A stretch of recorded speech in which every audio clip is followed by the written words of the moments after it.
más limitada, porque ya no tienes ese pico que solemos ver al inicio de estos estallidos sociales. Entonces yo creería que lo que está ocurriendo en Ecuador en este momento y tomando como referencia, digamos, estos otros escenarios como casos de estudio, a donde nos lleva es que seguramente si no se logra una mediación en el corto plazo, este paro nacional puede quedar como unas movilizaciones focalizadas en ciertas zonas donde ellos tienen, pues obviamente, mayor presencia física. Ahora, en este mismo sentido, por ejemplo, vemos que en los últimos días, lamentablemente, un convoy en el que iba liderando el presidente Daniel Noboa fue atacado. Vemos de que hubo un intento o una acción para dañar al presidente. Y el gobierno continúa, como por ejemplo, entregando estados de excepción. Entonces, aquí en el análisis, ¿hasta qué punto podríamos hablar de que existe una ruptura del Estado con la ciudadanía o estamos frente a un escenario de ingobernabilidad o de legitimidad de liderazgo?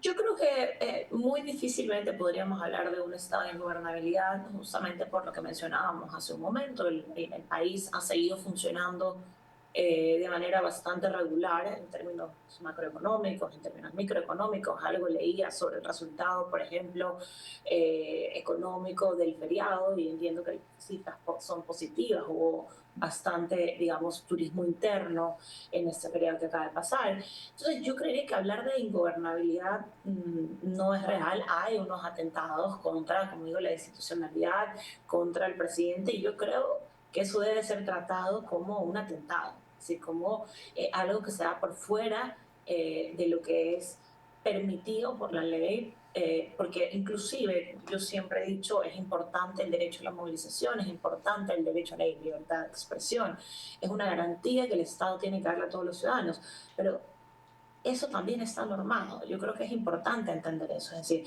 el derecho a movilizarme, el derecho a manifestarme, el derecho a expresarme libremente también está normado. Es decir, yo no puedo, amparado en ese derecho, cometer, por ejemplo, actos de vandalismo. Yo no puedo, amparado en ese derecho, usar violencia contra los representantes del orden público. Yo no puedo, en el marco de una protesta, atentar contra la seguridad del primer mandatario del país. Digamos, hay que tener coherencia en ese sentido. Por un lado, porque si lo que se quiere es, por ejemplo, llegar a un acuerdo mixto y buscar un desescalamiento del conflicto y que, digamos, el grupo movilizado pueda, si no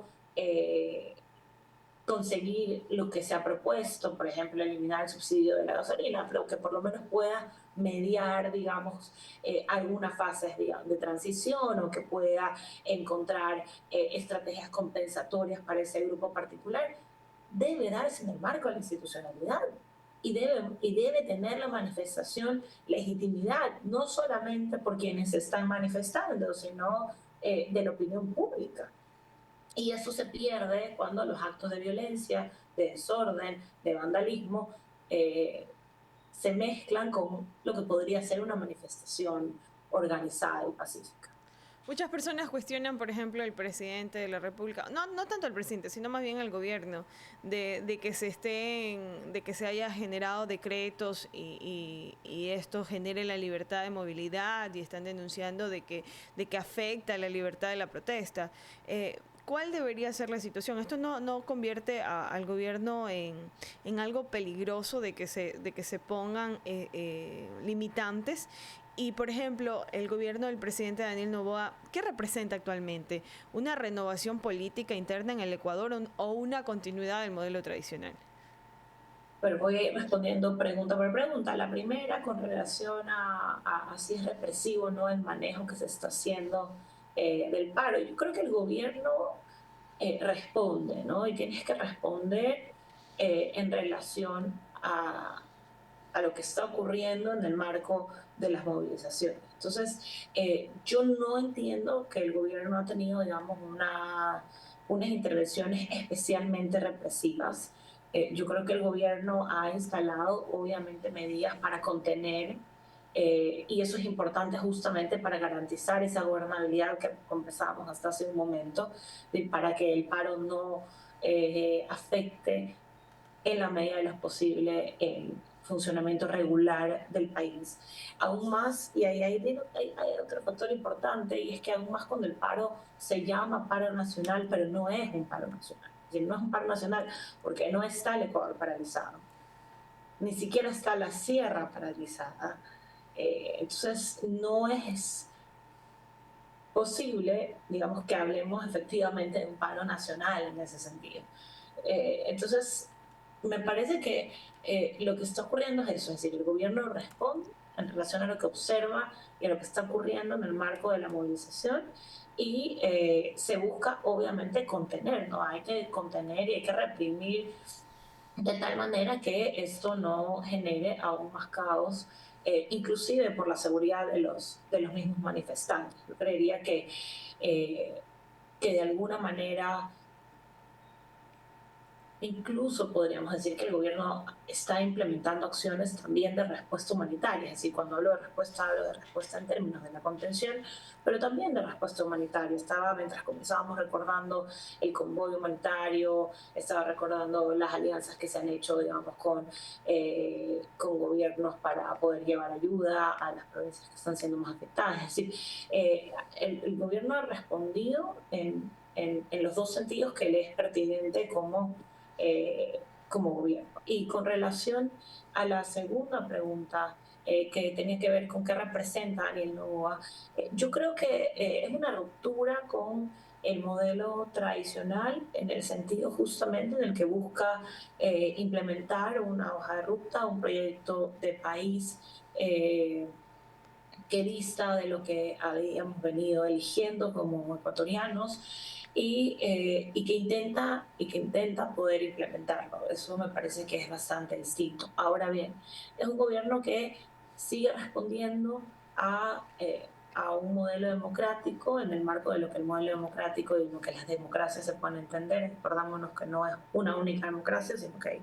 un abanico de posibles democracias. Entonces yo creo que es tradicional en el sentido de que responde a un modelo democrático, en el que responde, digamos, a una aspiración de crecimiento económico tradicional, y en el que de alguna manera está marcado por una constitución que tiene unas características propias del momento en el que fue diseñada y que tiene que regirse por la misma. Ahora, por ejemplo, muchos analistas dicen que en Ecuador no se necesita un nuevo líder, sino más bien que las instituciones funcionen y que esa desconexión cobra factura, por ejemplo, actualmente al gobierno. ¿Coincides con esta visión o crees que reestructurar el liderazgo es la clave para mejorar la situación que estamos pasando? Yo creo que hay que reestructurar el liderazgo, creo que es importante porque, a ver, coincido con los dos, creo que el primer punto es válido, las instituciones tienen que funcionar y creo que el gobierno ha intentado hacer muchas cosas para que esas instituciones funcionen. Hay que entender que la transformación del sector público no se va a hacer de la noche a la mañana, es decir, hay malas prácticas que vienen instaladas desde hace decenas de años, entonces evidentemente el proceso de transformación va a ser difícil y la resistencia al interior de las mismas instituciones públicas ha sido y va a seguir siendo difícil. Pero sí, evidentemente las instituciones deben funcionar y deben ser eficientes, no solo deben funcionar, debe haber eficiencia en la función pública. Y por otro lado, creo que una reestructuración es importante porque permite justamente cambiar parte del problema que tiene que ver con estas formaciones que ya se han realizado al interior del sector público, que de alguna manera es fundamental digamos, que se reajusten y que permitan estas nuevas lógicas que está tratando de impulsar el gobierno de Daniel Noboa, que si va a dar resultados y que si eso va a cambiar eh, el país, No necesariamente, pero por lo menos va a facilitar la implementación de acciones que permitan llevar esa transformación. Es decir, yo no creo que de la transformación estructural del Estado va a salir salud, educación y dinero para todos. Seguramente no. Ahora, que de esa transformación de la estructura permita mejorar las funciones del Estado y que eso nos lleve a la transformación que estamos buscando, sí. Si tuvieras que, por ejemplo, reestructurar el liderazgo en el Ecuador, si tuvieras que asesorarnos a todos los jóvenes, o si tuvieras que definir el tema de liderazgo que necesita nuestro país, ¿cuál sería la palabra exacta que usarías para definirlo? Yo creo que necesitamos un liderazgo que sea lo más humano posible, en el sentido en el que el foco sea el individuo. Tanto de los problemas más grandes que tiene el país en este momento tienen que ver con la seguridad, tienen que ver con la empleabilidad juvenil, tienen que ver con la desnutrición infantil y tienen que ver con el acceso a salud pública. Entonces, yo creo que lo que hay en común es que un trabajo centrado en el ciudadano, en el individuo, a partir de las diferentes etapas de la vida y un Estado que esté focalizado justamente en eso, en garantizar el acceso a servicios de calidad, digamos, a estas distintas etapas de la vida, podría ayudarnos, por ejemplo, en la prevención, eh, en términos de seguridad, en la generación de oportunidades para estos jóvenes, en el acompañamiento a las madres digamos, para estos primeros años de vida de sus hijos. Entonces, yo creería que eso, es decir, cuando pensamos en un liderazgo hay que pensar evidentemente en que sea estratégico, que sea pragmático, pero que el foco del gobierno gire justamente en relación a esto, ¿no? A acompañar ese ciclo de vida de los ciudadanos. Lo que yo he percibido, doctora, y no sé si podrías cuestionarme un poco, es que, por ejemplo, en el caso de los jóvenes, las mujeres, la comunidad en general, en esa búsqueda de liderazgo, admiran muchísimo a Bukele. Y Bukele se ha llevado la atención porque antes de mandar o antes de prometer manda, cumple con lo que dice.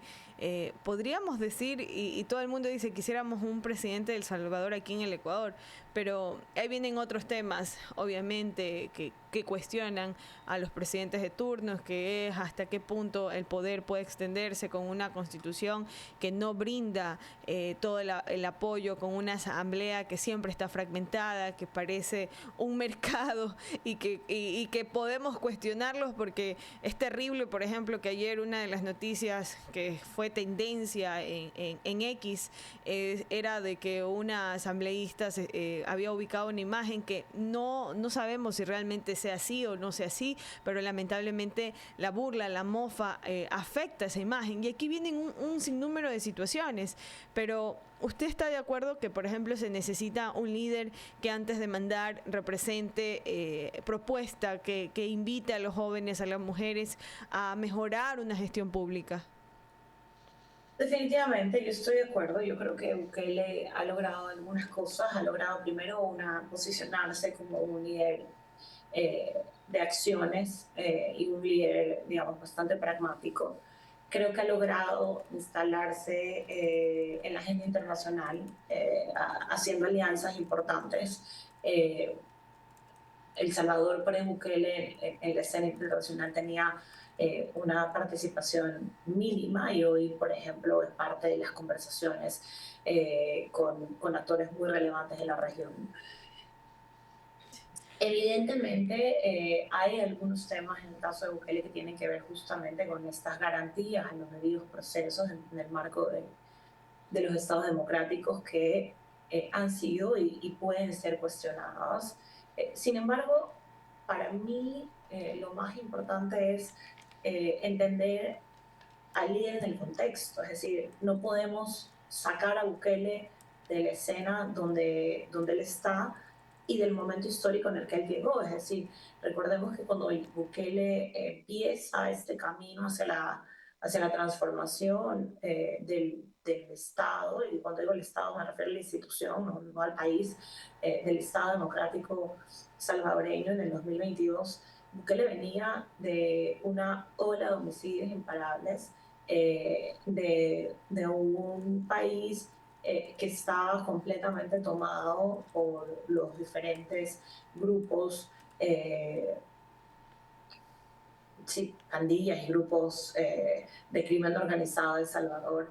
Y lo que él buscó fue justamente esta transformación, ¿no? Es decir, eh, amparado en un discurso que era como el discurso oficial, que era recuperación de la paz, ¿no? Entonces era como esta narrativa que dominaba la escena pública de El Salvador, empezó justamente a instalar estos regímenes de excepción para poder eh, posicionar a las fuerzas del orden público en la captura de los miembros de esas organizaciones. Entonces, no es que se justifique necesariamente, porque yo sé que, digamos, que diferentes organismos de derechos humanos han denunciado el gobierno de Bukele, pero no es que se justifique, pero creo que es importante siempre hacer una lectura desde el contexto, ¿no? O sea, Bukele ha sido un presidente que, si bien es cierto, eh, puede ser cuestionado desde algunas de sus acciones, ha intentado responder a ese sentir popular que buscaba seguridad, que buscaba, eh, digamos, el fin de este, de este paragobierno, porque lo que vivían era un paragobierno eh, que durante tantos años fue parte de la vida de los salvadoreños. Entonces sí, podríamos hablar de un hiperpresidencialismo, podríamos hablar de un populismo punitivo, en el caso de Bukele, pero realmente lo que vemos es una transformación de El Salvador casa adentro, es decir, esta reforma institucional adentro de El Salvador, y también una transformación en la proyección mediática y en la escena internacional de El Salvador. Se posiciona hoy como un referente, por ejemplo, de mano dura moderna, no sé si lo llamáramos así, un poco al estilo Singapur. Doctora, yo quiero agradecerle por este espacio. Usted siempre es súper atenta con nosotros. Vamos a seguir llamándola porque la situación que está viviendo el Ecuador es inédita. Creo que el Ecuador nos enseña o es ejemplos de política, no solamente en nuestro país, sino a nivel nacional. Y somos un caso de estudio que siempre sorprende. Quiero agradecerle enormemente por este espacio. No, Tania, muchísimas gracias a ti por la invitación, por la entrevista y, bueno, siempre dispuesta a participar y acompañarnos. Muchísimas gracias. Ahí escuchábamos a la doctora Estefanía Luciriaga, politóloga. Hacíamos una evaluación, un análisis sobre el liderazgo, no solamente en Ecuador, sino en América Latina. Salieron dos figuras que nos han cautivado por las expresiones o por sus frases célebres, pero más allá de eso, analizábamos a profundidad la importancia de los liderazgos, de los nuevos liderazgos, hacia dónde deben ir quienes están en el poder. Y ella destacaba algo muy importante, que es el tema de la humanización, de un liderazgo horizontal, de que se sienta lo que la gente necesita. Son las 7:32. Mientras tanto, les invito a que nos acompañen a una brevísima pausa, porque ya tendremos con nosotros a continuación la participación de una experta en temas de prevención del crimen organizado, como es Michelle Maffei, con quien vamos a analizar por qué Ecuador sigue reaccionando en lugar de prevenir mientras el crimen organizado gana terreno. Vamos a una pausa y ya volvemos.